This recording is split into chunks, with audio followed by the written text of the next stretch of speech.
Hi guys! Konnichiwa and welcome sa simpleng buhay namin dito sa Japan. Sa wakas ay nakahanap na rin kami ng Pinoy store para sa aking cravings. Alas 8:30 ng umaga, pagka-uwi ni father-in-law galing ng trabaho sa night shift ay hinatid niya kami agad sa train station. Dahil sa mga panahong yan ay pupunta kami ng Osaka, Namba. Balik kapag andito kami kay Labianan, nasa 20 to 30 minutes lang na biyahe by train. At isang oras naman mahigit kapag galing kami sa bahay namin. Halos isang buwan din akong nagke-crave ng mga Pinoy foods pero wala ngang mga Asian store dun sa amin sa Akashi. Kaya naman sobrang hirap talaga kapag naglilihi ka sa ibang bansa. At especially first time ko pa talaga mabuntis dito sa Japan. Actually guys, pwede naman po akong magluto pero grabe, iba po talaga ang pagbubuntis ko ngayon. Dahil hindi ko po talaga kayang kainin ang mga niluluto ko nung mga time na yan. Hindi ko talaga ma-explain kung bakit pero ilang beses na talaga ako nagluto at ayoko talagang kumain ng mga niluluto ko. Dahil dyan, lagi ako umiiyak dahil isang buwan kong tiniis hanggang sa makakita kami ng Pinoy store na kaya namin puntahan. At andito ngayon malapit sa Namba. Sobrang aga nga naming nakarating at sarado pa nga halos ang lahat ng mga store dito. Sikat po itong Namba sa mga turista at for sure lagi nyo itong nakikita sa mga vlogs. Nag-ikot-ikot muna kami dito at una naming pinuntahan ang Don Quijote na sikat na store para sa mga pampasalubong. Gusto ko ngang i-check dito kung meron silang Asian section dahil napapanood ko din sa mga ibang vloggers na sa Donki din sila halos bumibili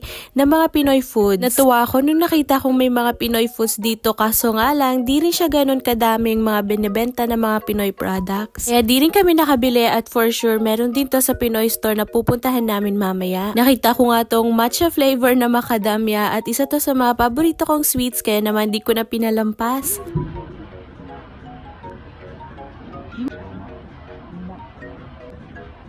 Pagkatapos nga namin dun sa Donki ay naglibot-libot muna ulit kami at nakita ko nga tong napakalaking tuna.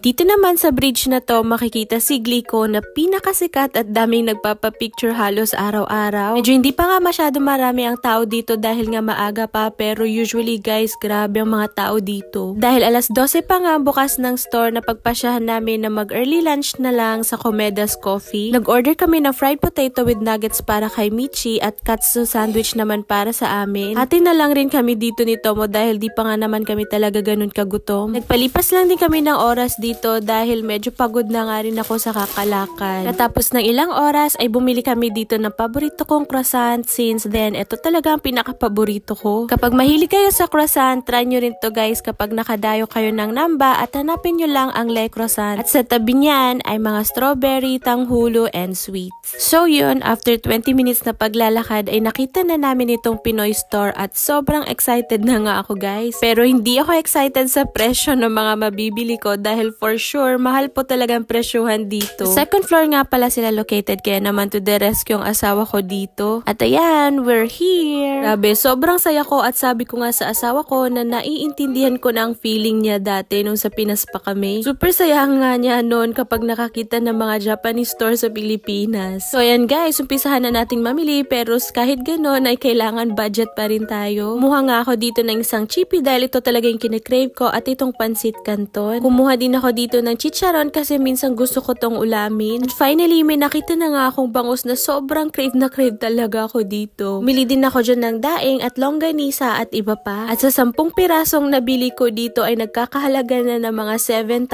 yen. Nung umuwi nga kami, sobrang nasurpresa ako dahil hindi ko akalain na lahat ng pinamili ko ay binayaran na pala ni Labianan. So hanggang dito na lang guys at kita tayo ulit sa next journey namin dito sa Japan. Thank you for watching. Hanggang sa muli. Mata ne!